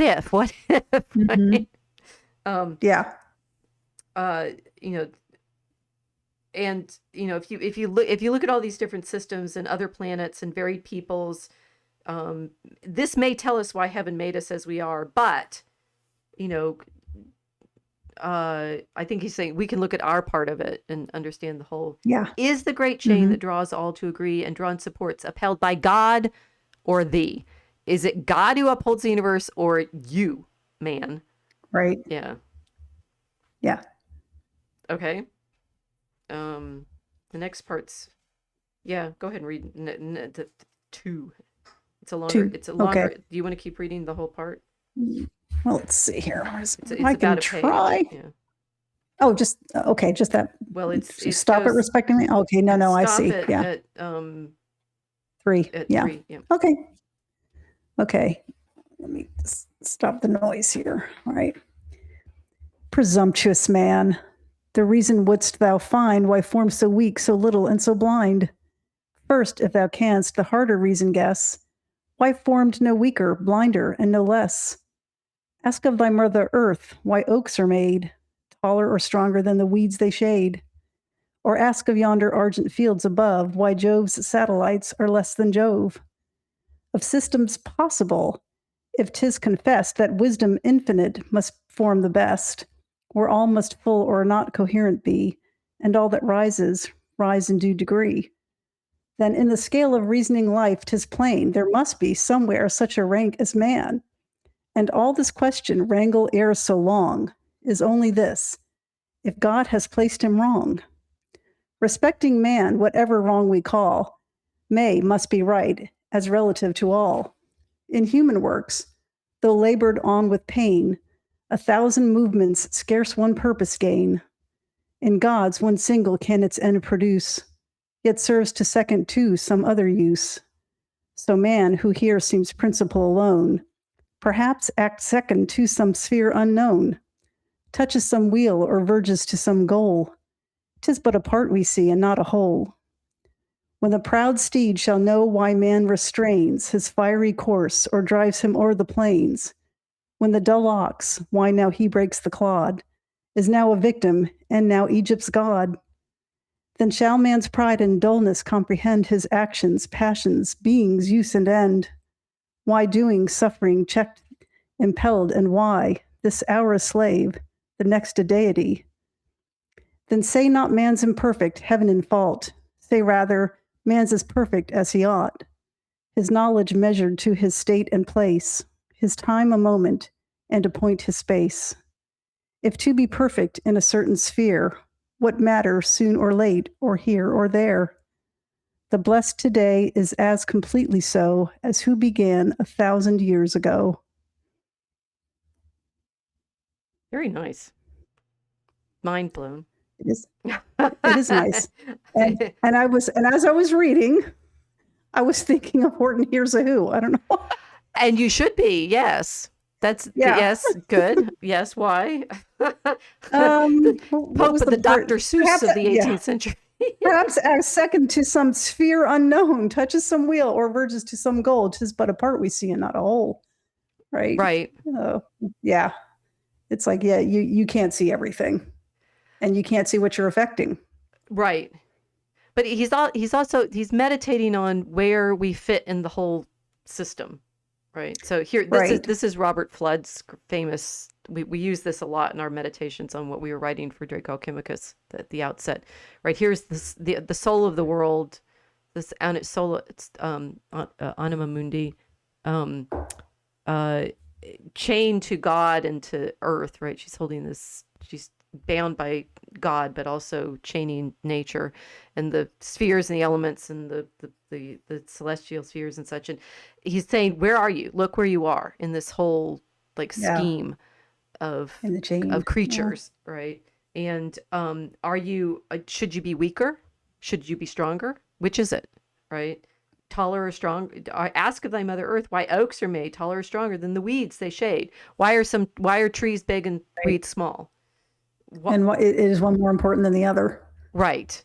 Why are Jupiter's, speaking of Jove's satellites, I mean, Jupiter's moons, right? So he has to do the Galileo thing right here. Like Jupiter has moons. Why are Jupiter's moons small and it's big? Where do you fit in this? And I think it's also it is a meditation that they're having, which we played with a lot in Act 4, between the microscopic and the distant, right? Yes. The telescope, things that you could see, the microscope, right. and the telescope. And here we are as human beings, where we are. We're simply where we are between. Well, we feel like we're between. And wouldn't God in his wisdom make the best system? Yes, that is his entire point here in this epistle 1. Yeah. Right. And that is apparently what the main thing he gets from the Leibnizian understanding, that it's the best system. Scientists love making this argument now. It's like, all of the ways in which the constants of the physical system are such that it's only this one that could exist. Exactly.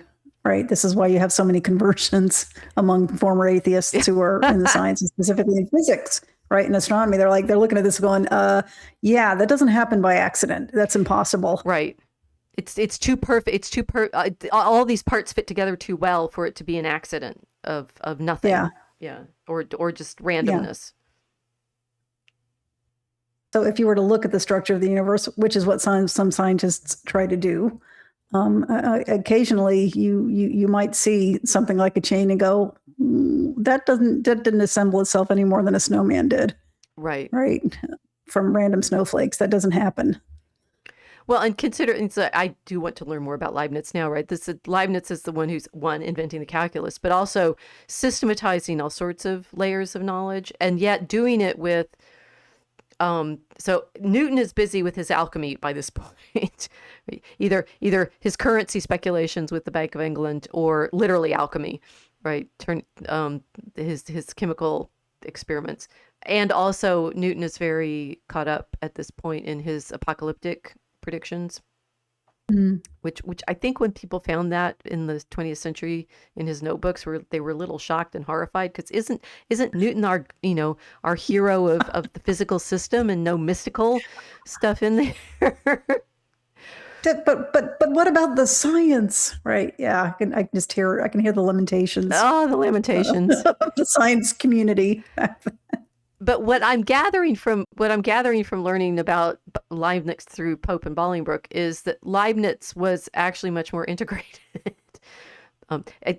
Funny that he invents the calculus where you do nothing but draw integrals, but there you go. That he nice. His metaphysics were of a piece with his physics, and so he was actually trying to think, okay, so if we can see this world system, physical system, with all of its properties and creatures and plants and animals and so forth, why is it here? And the usual English empirical premise is don't ask, right? You just don't ask why, right? You just study the mechanisms. And Leibniz wanted to ask the why, which is obviously why I find him more appealing. I can appreciate that. Yes. And that I think if Americans, so one of the things that is so like perverse to the rest of the world, even the people that came to celebrate the World Cup here were struck by how cheerful Americans are, and it's like this weird way that we have of just being cheerful about stuff and nobody can explain it. We really are, right? That's an interesting observation. Yeah, I've traveled enough to know this is true, right? You get home and you're just happy. I've been in Europe a lot. I'm sorry for Bahrain right now. I hope that people stop bombing them soon.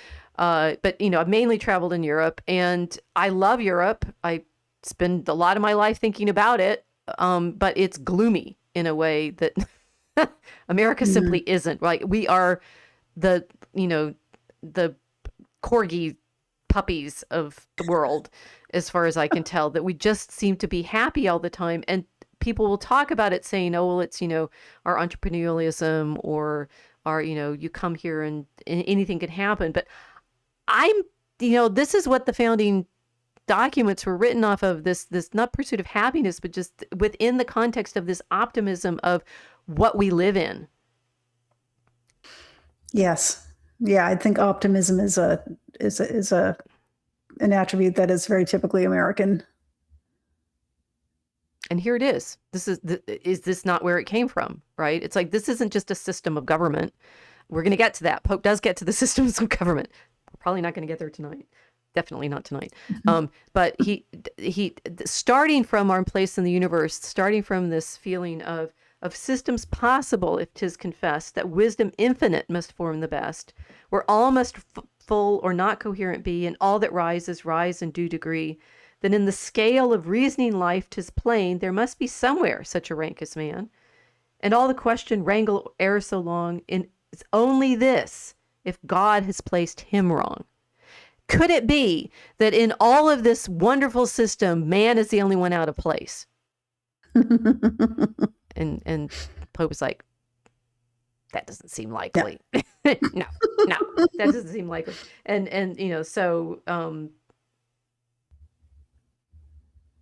then this being the big problem that Leibnizian optimism gives, which in the critiques of Pope they come up with, it's like, that's stupid. How can you claim this? But this is the challenge, right? It's the challenge of saying, respecting man, whatever wrong we call, must be right as relative to all. That we might find ourselves, it's interesting that Pope, whom we've established was trod on by a cow when he was a child, and had a broken spine and all sorts of things, and Lady Mary laughed at him. To even write this at all is kind of putting his heart where his mind is, right? This is somehow still the best. Somehow he has skin in the game when it comes to this argument. He really does. It's like it's socially, bitterest satirist at some points, and then other ways able to write this and say, no, Job, you weren't there when I created all of this. It's right. Yeah.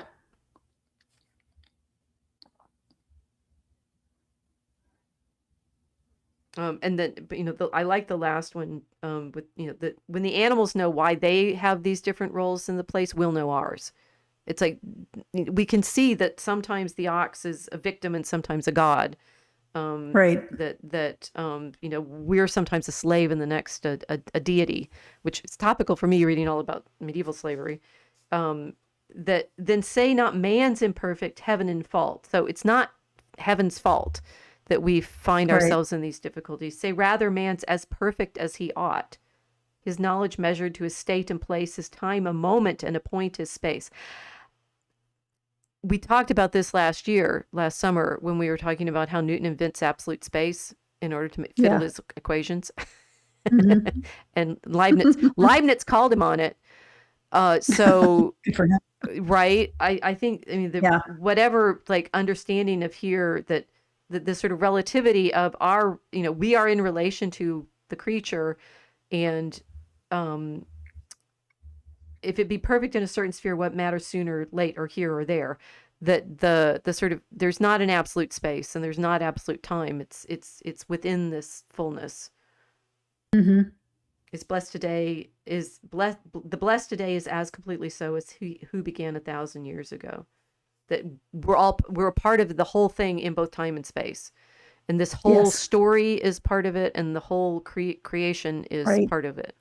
It's reiterating we have a place, and we have everything we need to thrive in this place we've been put.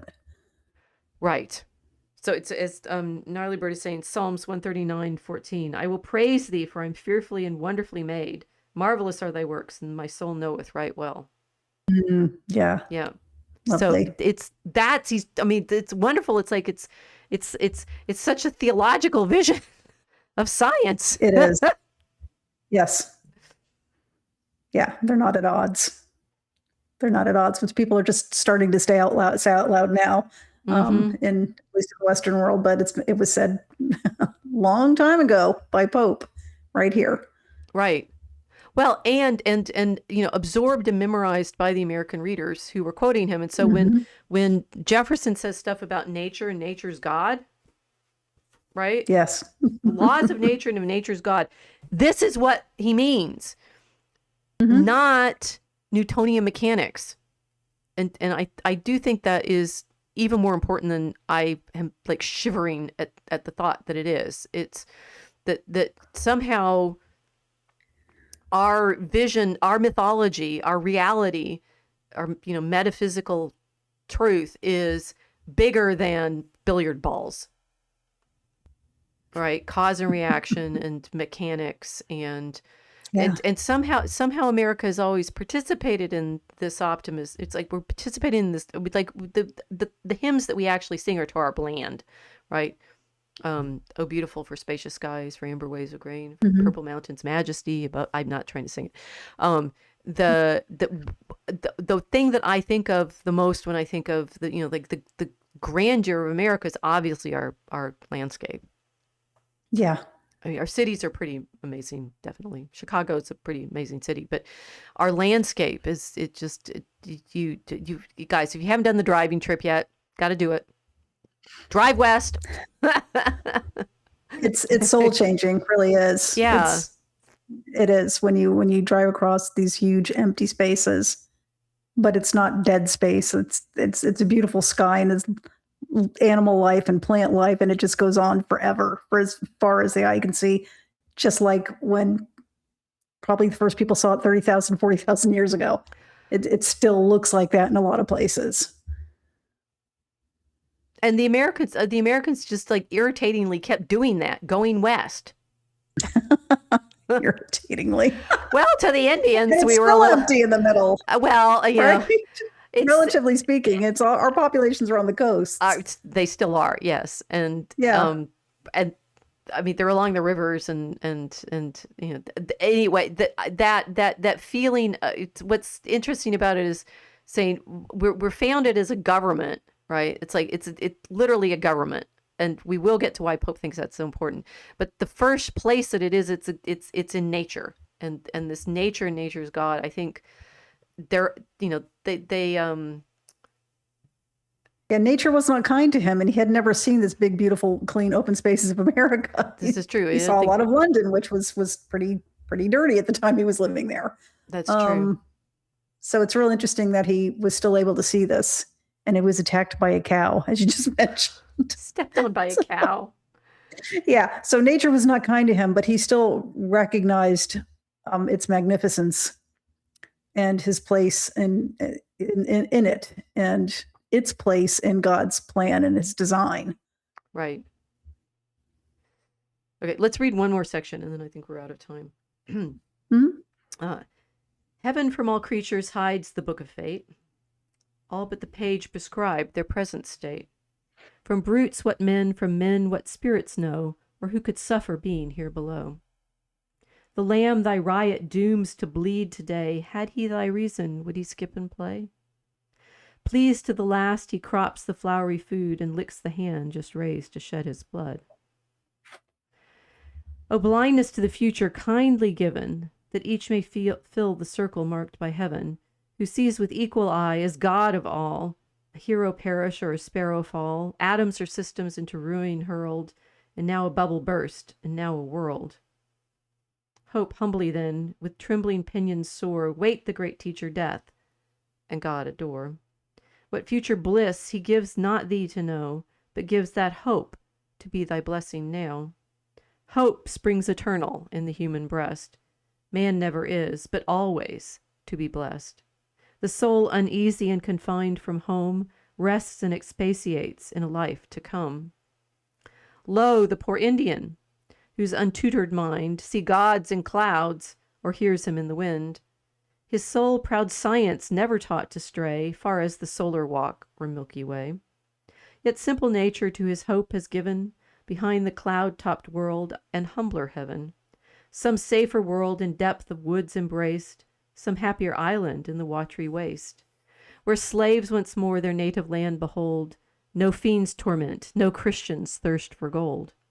To be contents his natural desire, he asks no angel's wing, nor seraph's fire, but thinks admitted to that equal sky, his faithful dog shall bear him company. Woo! That one hit. I know that was a hard one. I know. I mean, talk about content. Okay, so he's basically saying, like, it's a good thing we don't know what's coming. All of you who want all the time to know what is going to happen in the future, right? We talk about this all the time in the Mosaic Arc and in the Dragon Common Room writing. It's like the desire to tell the future. Are you sure? Are you really sure?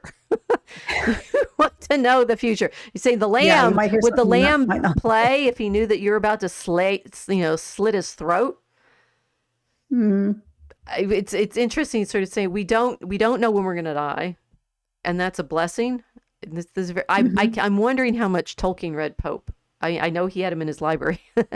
And he had both an essay, a man, and a collection. So and I also feel like Pope's Mythopoeia, it's in heroic couplets like this, and it feels very Popian as we're reading Pope, that there's ways in which Tolkien's Mythopoeia. It feels to me like he's echoing a lot of this here, and the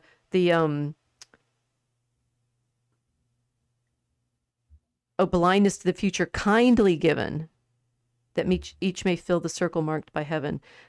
That we don't know what's coming is in fact a gift, that we're not just living in horror of all of the things that could happen. And, we're given hope. We don't know what the future is going to bring, but we are given hope that there is something.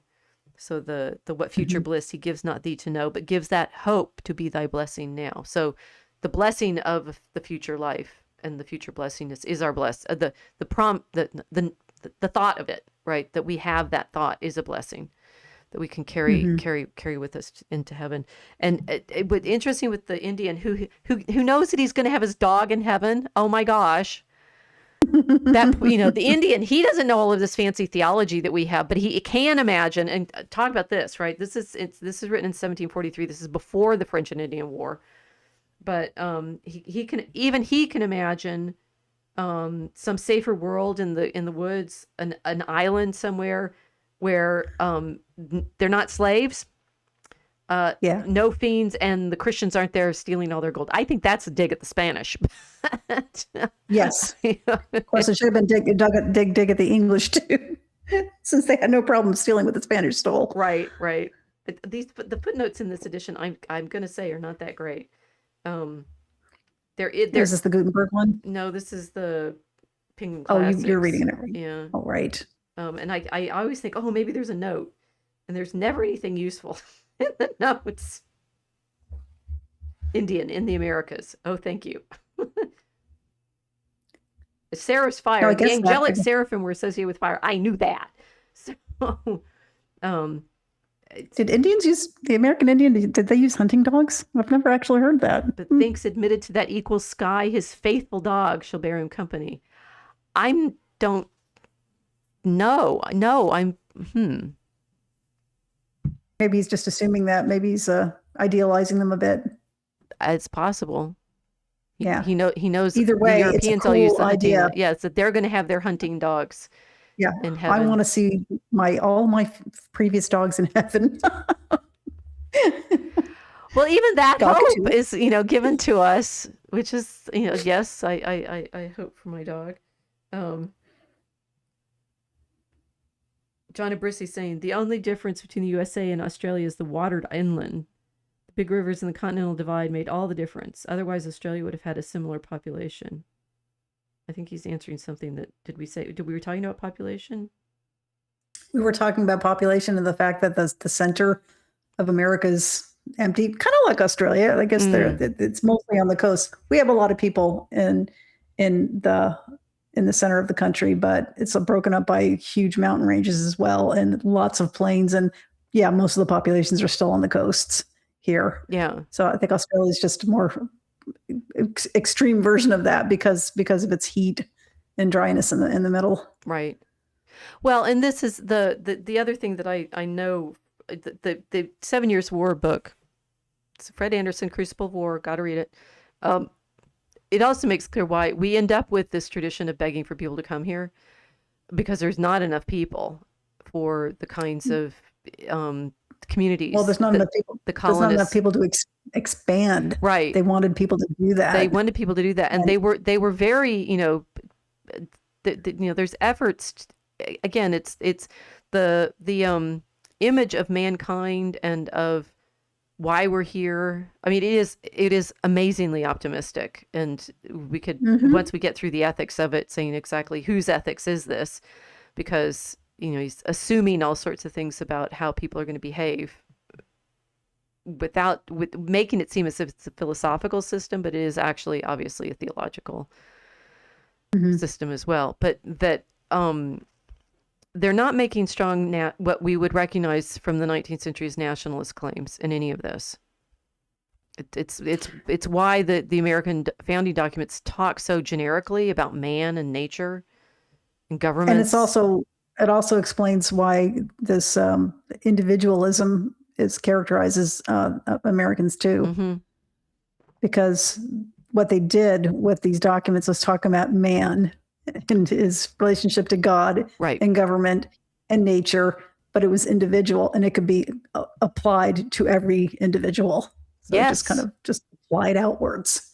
Right, and it's nothing to do with John Stuart Mill and his on the individual. That's later. You're exactly right. Our American individualism fits much better in this description than so all of these 19th century developments, which are very much in Europe, not ours, right? John Stuart Mill is in London. The sort of the United States does not have the same kind of nationalist project as the European countries do. It's not like Germany or Italy. We end up with refugees from those projects because people come from Germany in the 1840s. They come from Italy for, varieties of reasons. They come from Ireland because the English starved them. So all of the people that came to America came into a context in which, for the founding, first century, 1750 to 1850, people have been reading Pope. It's their school text. It's the thing that they all have to memorize. So, the one of the phrases was in the part that I just read. Hope springs eternal in the human breast, right? And everybody's going to quote that, right? It's like, but that's true. Say it all the time, usually sarcastically, but I still use it. Right. And the Pope, what he wanted to do was, I had it there. I copied out a few more of them. Fools rush in where angels fear to tread. That again, not all of these are from the essay, but they're Pope. Yeah. Hope springs eternal in the human breast is the essay. The proper study of mankind is man. We're going to get to that. An honest man's the noblest work of God. Again, that's in the essay. And they get stuck in people. I mean, I'm sure people were given these to memorize in school. And then from the reception that I studied today a bit, there's guys in the late 18th, early 19th century who are, rewriting Pope to, make his claim better about the philosophy and such, but they're doing it in a heroic couplet. So this is what got embedded in everybody's imagination. I'm very, very convinced. And this, it's a simpler and more straightforward, pedagogically than all sorts of other things that I've thought and wondered. It's like, oh, it's the Scots-Irish Enlightenment philosophy coming through Princeton. Okay, yes. And there's definitely elements of that, but that's not the kind of thing that, your ordinary person just quotes at you. Yeah. Yeah. And by design, as Pope himself pointed out in his introduction to this, is because I want people to remember it and I want it to be simple. Right. And it's as simple as the kind of things that, like with our claim, the immigration gets solidified in the imagination in the way that it does because of the sonnet that gets put on the Statue of Liberty. Right. This is before that, and this is even deeper in people's convictions, including in our Declaration of Independence. So that language of, rights and nature and pursuit of happiness and stuff, it needs a place to inhabit in the intention of the founders. And to know that, you need to know what they were reading, and they're reading Pope.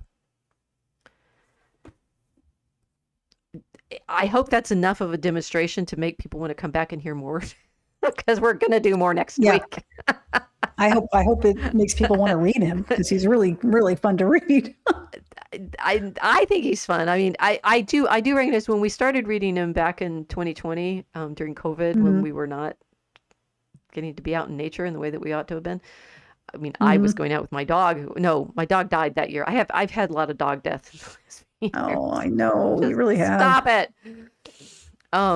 When we started reading the Dunciad, it was actually hard. I remember with the group, there was, 10 or so people, and we get together and try But it was so hard because of all of the specific cultural references that he was using, because he was mocking, he was satirizing real people. That's true. And so you had to figure, okay, who was it? Why was he satirizing them? What exactly were they doing? I'm still learning more new things about the Dunciad. Yeah. I learned last week. That's why that one's difficult. This is completely different. He did another one that it was one of my favorite, called The Rape of the Lock, which is about and anybody who's ever even heard of influencers or team parties, Hollywood parties or anything, you will recognize that when you're reading this, because nothing has changed. Rich people parties are still the same as they were in his time. It's true. And it's true. And that's what that poem's about. It's hilarious. And there was a song in the early 70s called Ballroom Blitz. It must have been inspired by that poem. It must have been. But yeah, that's another fun one to read. And there's another Popian phrase that I have in mind. The eternal sunshine of the restless mind. It was a movie. Of the spotless mind? Spotless mind. Eternal sunshine of the spotless mind. That's from his letter Velois to Abelard. Yeah. And Yeah. so It's a heartbreaking phrase too, and it's a heartbreaking movie to watch. It's a hard movie to watch, it's I a hard thought. movie to watch. But Yeah. what's interesting about these is these Popian lines will float around by themselves and collect. It's like they are like tweets, right? That they'll collect stuff that Yes. may or may not have anything Yeah. to do with what he was saying to start with, but because of the precision that, like, as he said, the conciseness and the precision of the verse, they're out there, and they're talking about memes, right? He's a meme lord. Yes. He's He is the meme he's lord, the original meme he's the lord. meme lord of America. Meme lord of Yeah. America. Alexander Pope. Check him out. Check him out. Okay, well, we'll come back next week and we'll read some more of the essay on man, and we'll get to the government part. I think we made our point with the nature part and the system. Although he keeps in the first part. Let me see if I can summarize it. The thing is, he's hard to summarize because as we've proved just by reading the first part, you have to, you do have to read it slowly. It does help to read it out loud. But he's doing these little kernels of idea, and you have to sort of it's good antidote to scrolling, because you just have to slow down and really unlock it a bit, and then